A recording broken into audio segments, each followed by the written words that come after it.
with former Queensland Liberal Premier Campbell Newman. He's been good enough to join us each Friday night. Campbell, that would be a disaster, would it not? I mean, you've been to France, you've travelled on those fast TGVs like I have. If they're shut down 9 hours before the opening of the games, there'd be a lot of people who are not going to get there. Look, it's quite devastating for many, many people. I think, as you've said, it really will impact severely on travel plans.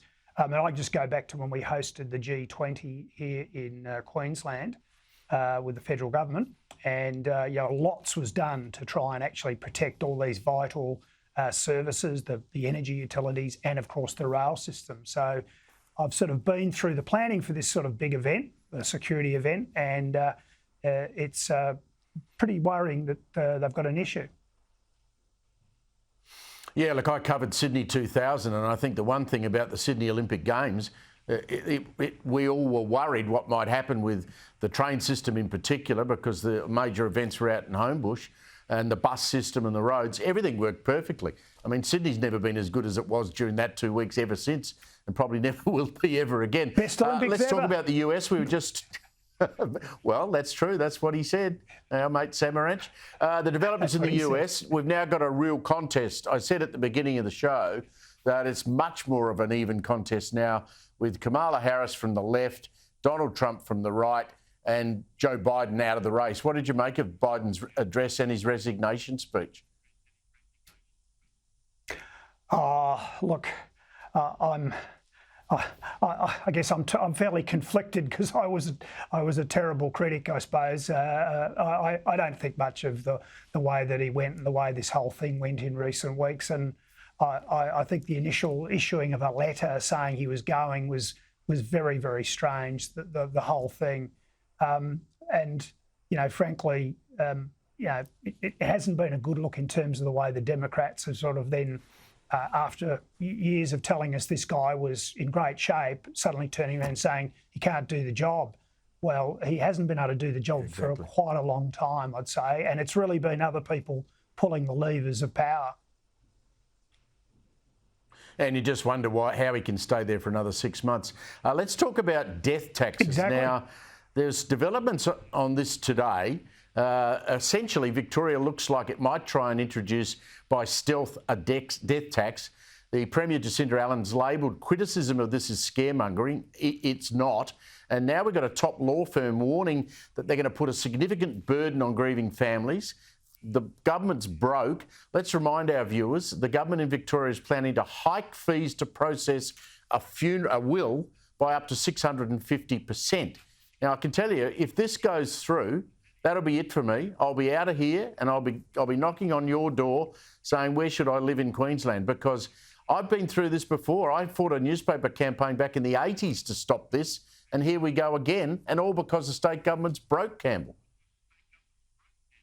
Well, it just shows that they are incredibly desperate, and everywhere you look, they will seek to increase the revenues of government because of their ineptitude, because of their reckless financial management, poor and reckless financial management. If you want the proof of the pudding, the increase in fees means that for an estate worth about $2.5 million, it will be twice as expensive in Victoria to lodge it with the court for probate than in New South Wales. And I just say people will vote with their feet.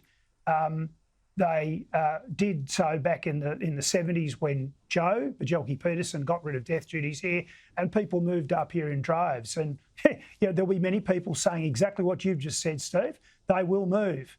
And I would say to Victorians right now, just another fact, like I'm in the commercial property game.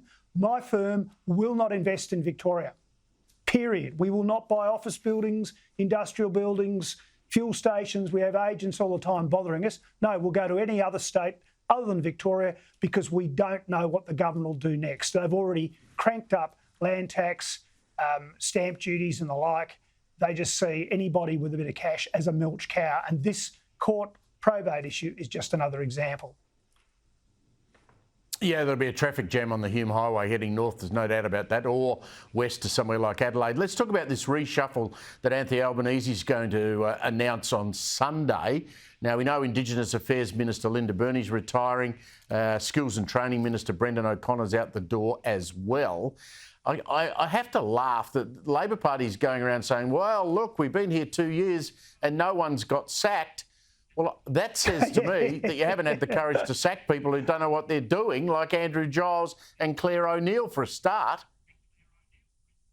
Well, the ones you've just mentioned, they should be definitely being given the heave-ho and going out the door because they both failed to deliver in their Port Fallow area. And of course, it's particularly about the release of these hardened criminals into the community. Over 100, it's 153, I think. So they should go for that and that alone. But then going back to what you said, I do love the way that the Prime Minister says, look, I haven't lost anyone. That's how good my government is.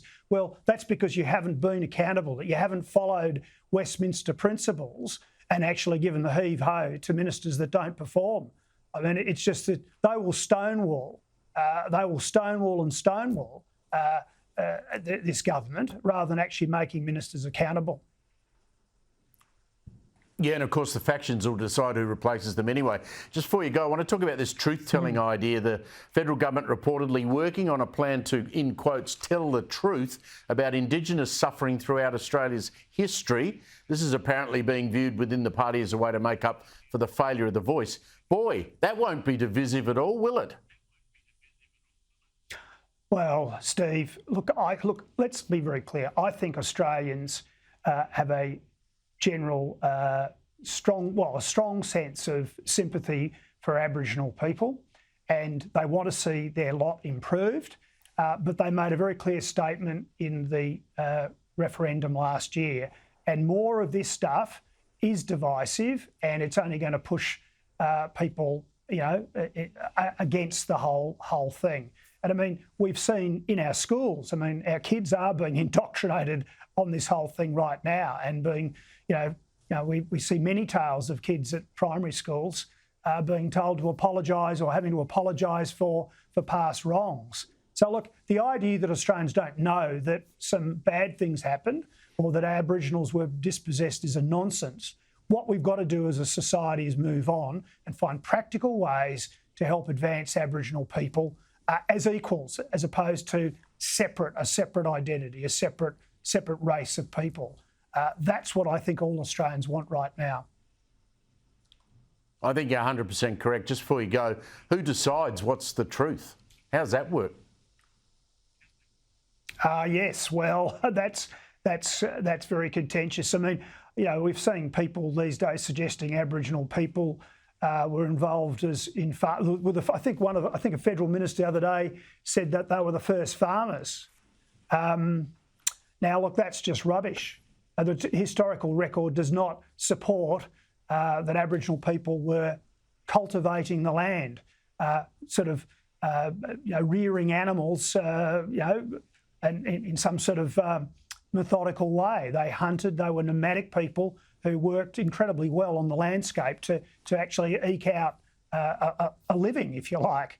But farmers, no, they weren't. So when you've got a federal minister suggesting they were the first farmers, if that's the agenda of the government, there's going to be a lot of untruths in this truth-telling. Campbell Newman, my friend, great to catch up. Thanks a lot. See you next Friday.